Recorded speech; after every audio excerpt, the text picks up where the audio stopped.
اللہ کا شکر ادا کرتا ہوں کہ الحمدللہ اللہ تعالیٰ نے اگست کے مہینے میں ہم نے سپریم کورٹ میں ایک درخواست ڈالی تھی، پٹیشن فائل کیا تھا سیکریٹریٹ کی مسجد کے متعلق۔ اس میں سپریم کورٹ نے ہائی کورٹ کے اندر ایک جو آرڈر پاس ہوا تھا، اس آرڈر پر ریویو ریکال کا لبرٹی ہم کو دی تھی، اور اس بنیاد پر ہم نے اس پٹیشن کو رکھا تھا۔ اس کے بعد چیف منسٹر کا اعلان، سیکریٹریٹ کی مساجدیں دوبارہ اسی جگہ تعمیر کرنے کے اعلان پر ہم خاموش تھے، لیکن ایک لمبا عرصہ گزرنے کے بعد یہ محسوس ہوتا ہے کہ تلنگانہ چیف منسٹر کے چندرشیکھر راؤ ماضی کی طرح اپنے بیانات کو صرف بیانات کی نظر سے دیکھتے ہیں، اور ان کے پاس مسجدوں کا کوئی عمل پیرا کرنے والا کام نہیں سمجھا جا سکتا ہے۔ تو میں باحیثیتی مجلس رکن میں نے بیرسٹر اسد الدین اویسی صاحب کے سامنے سپریم کورٹ کا وہ جو ججمنٹ میرے نام سے آیا تھا، میں نے وہ بیرسٹر اسد الدین اویسی صاحب کے سامنے رکھا۔ تو بیرسٹر اسد الدین اویسی صاحب نے بڑی خوشی کا اظہار کیا اور مجھے اس بات کا حکم دیا ہے کہ میں اس سپریم کورٹ کے ججمنٹ کو لے کر تلنگانہ ہائی کورٹ کے اندر ایک ریٹ فائل کروں، PIL فائل کروں، اور اس پٹیشن، اس آرڈر جو کہ ماضی میں پاس ہوا تھا، اس پر دوبارہ ریکال اور ریویو کے لیے مجھے بیرسٹر اسد الدین اویسی صاحب کا حکم اور ان کی اجازت ملی ہے۔ اس بنیاد پر میں نے ہائی کورٹ کے اندر ایک ریٹ پٹیشن فائل کی ہے۔ ابھی WP نمبر الاٹ نہیں ہوا ہے، لیکن بہت جلد WP نمبر بھی آ جائے گا، اور انشاءاللہ تعالی وہ ہیئرنگ کے لیے بھی وہ کیس ٹیبل پر آئے گا، اور میں اپنے فیس بک کے ذریعے اپنے تمام دوست و احباب کو اس بات کی اپڈیٹ دیتا رہوں گا۔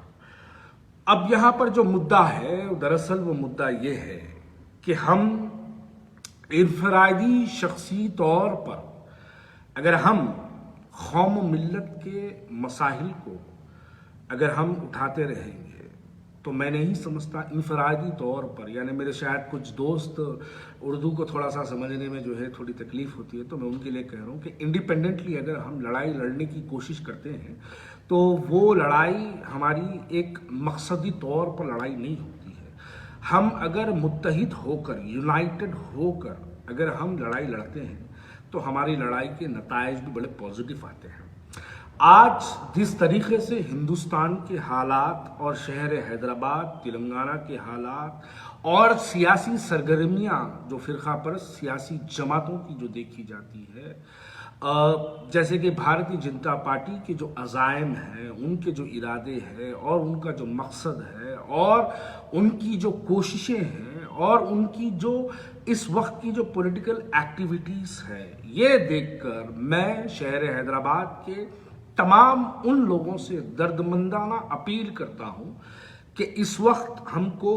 بکھرے رہنے سے ہماری طاقت ٹوٹے گی، بلکہ میں تو یہ کہوں گا کہ ہم تمام کو متحد ہونے کی ضرورت ہے، اور اس بڑھتی ہوئی آواز کے ساتھ ہم کو اپنی آواز کو بلند کرنا چاہیے، کیونکہ یہ قوم ملت کے مسائل کوئی سڑکوں پہ حل نہیں کیے جا سکتے ہیں۔ ملت کے مسائل کوئی آپ روڈ پر بیٹھ کے حل نہیں کیا جا سکتا ہے، یا سڑکوں کے چورستوں پر حل نہیں کیا جاتا ہے، چبوتروں پر حل نہیں کیا جا سکتا ہے۔ آپ کو اگر ملت اسلامیہ کی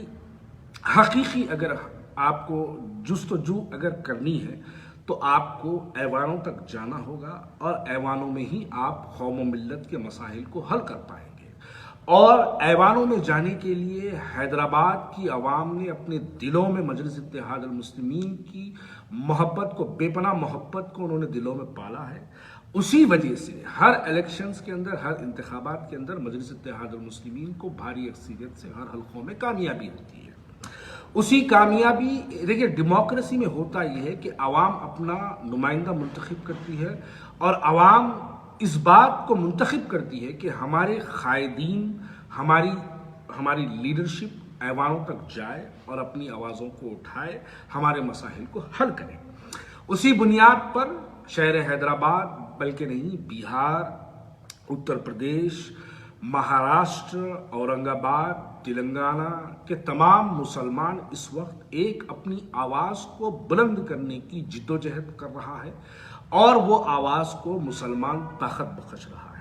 अगर मैं यहाँ पर और कुछ कहूँ तो लोग कहेंगे कि फेसबुक के ज़रिए मैं तकरीर कर रहा हूँ, लेकिन मैं तकरीर का जो है मौजू पे नहीं जाना चाहता। मैं इस वक्त सेक्रेटेरिएट की मसाजिद के मुतालिक बात करना चाहता हूँ। यकीनन मैं जब बैरिस्टर असदुद्दीन अवैसी साहब से सेक्रेटेरिएट की मसाजिद के लिए जब मैं बात किया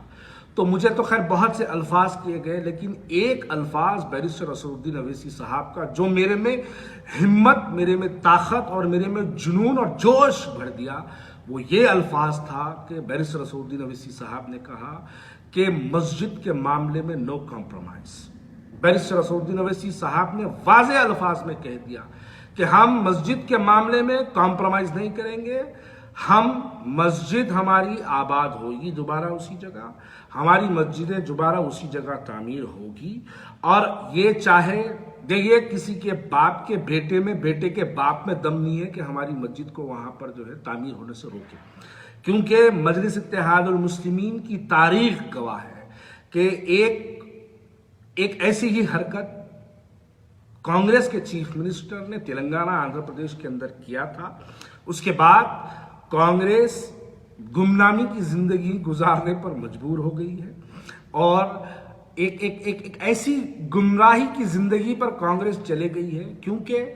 मस्जिद का मामला हो तो उसमें नो कॉम्प्रोमाइज एट ऑल। यही अल्फाज बैरिस्टर असदुद्दीन अवैसी साहब के थे, जो मैं समझता हूं जो लोग मस्जिद के लिए जिद्दोजहद कर रहे हैं उनको इस वक्त बैरिस्टर असदुद्दीन अवैसी साहब को साथ देने का, उनको ताकत बख्शने का, उनके साथ मिलकर मिल्लत इस्लामिया के मसाइल को हल करने की सख्ती से हमको ज़रूरत है। और मैं अपील करता हूं उन तमाम लोगों से कि आप तमाम लोग बैरिस्टर असदुद्दीन अवैसी साहब के इत्तेहाद को मजबूत करिए, बैरिस्टर असदुद्दीन अवैसी साहब के हाथ को मजबूत करिए, बैरिस्टर असदुद्दीन अवैसी साहब के अज़ाइम को मजबूत करिए। अब तीसरी बात मैं यहाँ पर यह कहना चाहता हूँ कि इससे पहले भी मैंने एक वीडियो के ज़रिए मैंने कुछ बातें कही थी, तो शायद लोगों को बहुत सी तकलीफ़ें हुई थी, लेकिन कल मैंने आंध्र प्रदेश के कांग्रेस के इंचार्ज दिग्विजय सिंह का मैंने एक पोस्ट देखा है, तो वो राम मंदिर की तामीर के लिए 1,11,101 रुपया डोनेट करते हैं। तो मैं अब यहाँ पर यह सवाल करना चाहता हूँ उन कांग्रेसी मेरे भाइयों से जो कांग्रेस के अंदर है। जब मैंने इससे पहले एक मर्तबा वीडियो के ज़रिए कुछ सख्त अल्फाज में, शायद मेरी ज़बान सख्त थी, मेरी ज़बान सख्त इसलिए थी क्योंकि मैं मर्दों की जमात में हूँ, मेरी ज़बान सख्त इसलिए थी क्योंकि मेरी जमात का सदर कोई जो है ख़वातीन नहीं है, मेरी जमात का सदर एक मर्द है जो सबका बाप है। तो मैंने कुछ अल्फाज बोले तो बेचारे बहुत तकलीफ में आ गए, बहुत बेचारे जो है रातों में सो नहीं पाए, 4-4 बजे रात को उठ के फेसबुक पे लाइव आके मेरे को गालियां दिए। मैं ये पूछना चाह रहा हूं कि मैं आपके कांग्रेस के एक लीडर ने पुराने शहर के मुसलमानों के मुतालिक एक बयान दिया, उस बयान में मैंने उनको सवालात किया, इनको मेरे सवालात से तकलीफ हुई, उस कांग्रेस के लीडर के बयानात से तकलीफ नहीं हुई। आज आपके तेलंगाना, आपके आंध्र प्रदेश के इंचार्ज कांग्रेस पार्टी के जो माजी में थे दिग्विजय सिंह साहब, वो कांग्रेस की जानिब से, खुद की जानिब से 1,11,101 रुपया राम मंदिर की तामीर के लिए देते हैं। उस पर आप लोगों की जबानों को ताला लग जाता, उस पर आप लोग का बयान नहीं आता। फिर मैं माजी में जब मैं वीडियो में बोला तो आके वीडियो का पेपर बता के बोले हम मम्मी को लेटर लिखे, हम डैडी को लिखे, हम भाई को लिखे, हम भाईजान को लिखे, आपा को लिखे, बहरहाल क्या क्या की बोले, कितों को की लेटर लिखे, बोले वो लेटर कहाँ डाल लिए मेरे को समझ में नहीं आया। अब तक आपके उस पुराने शहर के मुसलमानों के मुतालिक देने वाले बयान पर एक्शन क्या हुआ? क्या उसको पार्टी से सस्पेंड करे, या आप लोगों की कोई अहमियत नहीं है वहाँ पर, या आपके लेटरों को नहीं माना जाता, या फिर ऐसे बयानात देने वालों को पसंद किया जाता? अरे छोड़ो भाई, इसीलिए तो बोला था कि कमजरफी की जिंदगी छोड़ो, गुलामी की जिंदगी छोड़ो, आओ मर्दों की जमात में आओ, मर्दों के साथ ठहरो, मर्दानगी फील करो, मर्दानगी को महसूस करो। कब तक जनानों की सदर की जमात में पड़े रहेंगे? आओ मर्दों की जमात में, मर्दों के बाजू बैठो,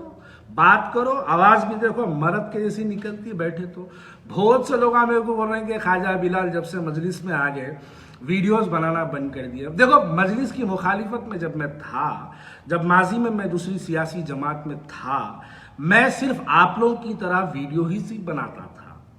देखिए, मुखालिफत करना कोई बड़ी बात नहीं है, लेकिन आप कौम व मिल्लत के मसाइल के लिए अगर संजीदा है तो आप अमली तौर पर काम करो। जितने लोग आज सेक्रेटेरिएट की मस्जिद के लिए जिद्दोजहद कर रहे हैं करके जो बयानात आते हैं, मैं उन लोगों को बहुत करीब से देखा है। वो लोग बेचारे जो है सिर्फ फेसबुक पे वीडियो बना के डालना ही जानते हैं। कोई एक आदमी उत्तों में से आज तक हाईकोर्ट को रुजू नहीं हुआ, कोई उत्तों में से कोई एक आदमी सुप्रीम कोर्ट को रुजू नहीं हुआ, कोई उत्तों में से एक आदमी जाकर चीफ मिनिस्टर से मुलाकात की कोशिश नहीं की, उत्तों में से कोई एक जाकर होम मिनिस्टर से मुलाकात करने की कोशिश नहीं की। नहीं कर सकते आप तो, इसलिए नहीं कर सकते क्योंकि आप लोग चाहते हैं कि हम एक वीडियो शूट करें, फेसबुक पे डाल दें, उस पर 200 लाइक्स आ जाए, एक 400 कमेंट्स आ जाए, एक 200 शेयर्स हो जाए, उसी में आपकी पर्सनल जिंदगी खुश हो जाती है। देखिए, यहाँ पर आपको ये वीडियो बना के टीआरपी हासिल करना ये एक अलग मसला है, वो कर लीजिए। आप अपनी जाती शोहरत के लिए अगर करना चाहते हैं तो कर लीजिए, लेकिन मिल्लत इस्लामिया की अगर भलाई के लिए आपको अपनी इख्तिदार, अपने कायदीन, अपनी ताकत, अपनी आवाज़, अपनी क़यादत के साथ मिलकर अगर आप जिद्दोजहद करते हैं तो उसके नतायज आपके सामने आएंगे। देखिए, बातें करने वालों तो बहुत बातें की है, लेकिन जब मैं बैरिस्टर असदुद्दीन अवैसी साहब से सेक्रेटेरिएट की मसाजिद के मुतालिक बात किया, यकीन जानिएगा मेरे दिल में और मेरे यानी जिस्म में एक जोश जैसा पैदा हो गया कि अब तो किसी के बाप को नहीं सुनेंगे, मस्जिद के लिए तो लड़के रहेंगे। लेकिन लड़ने का एक तरीका होता है, हम एक जमहूरी मुल्क में रहते हैं, जमहूरियत के अंदर हमको जमहूरियत को इस्तेमाल करना है। हम पहले बातचीत के जरिए मसाइल को हल करेंगे, उसके बाद अदालत के जरिए मसाइल को हल करने की कोशिश करेंगे, उसके बाद अगर हमारे मसाइल हल नहीं होते, यकीनन माजी की तारीख हमारे सामने है। 1992 6 दिसंबर की बाबरी मस्जिद की शहादत के बाद हजारों लोगों ने, हजारों मुसलमानों ने अपनी जानों को पेश किया। अरे वो तो अयोध्या का मसला था, उस पर हैदराबाद के कई नौजवानों ने, मेरे सगे तायरे भाई ने अपने पैर पर 2 गोलियां खाई थी। तो आपको मैं याद दिला दूं, हम लोग खामोश बैठने वाले लोग नहीं है, और अब तो मजलिस इत्तेहाद उल मुस्लिमीन के साथ है, बिल्कुल भी खामोश बैठने वाले लोग नहीं है। हम खामोशी से बर्दाश्त करने वाले लोग नहीं है। ये लोग अगर झूठे दिलासे देते रहेंगे, गुमनामी की जिंदगी गुजारने पर मजबूर हो जाएंगे। याद रखिएगा मेरी बात को। मैं आखिरी में बस इतना ही कहता हूं, किसी के बाप में और बाप के बेटे में इतनी हिम्मत नहीं है हमारी मस्जिद को दोबारा वहां पर तामीर होने से रोके, लेकिन हम उसको एक लीगल वे से लड़ेंगे, जज्बाती तरीके से नहीं लड़ेंगे, कानूनी तौर पर लड़ेंगे। बैरिस्टर असदुद्दीन अवैसी साहब के हाथ मजबूत करके लड़ेंगे, बैरिस्टर असदुद्दीन अवैसी साहब की ताकत को बढ़ाते हुए लड़ेंगे, और बताएंगे, वक्त की हुकूमत को मजबूर कर देंगे कि हमारी आवाज को सुनना चाहिए, हमारे इक़दाम को करना चाहिए।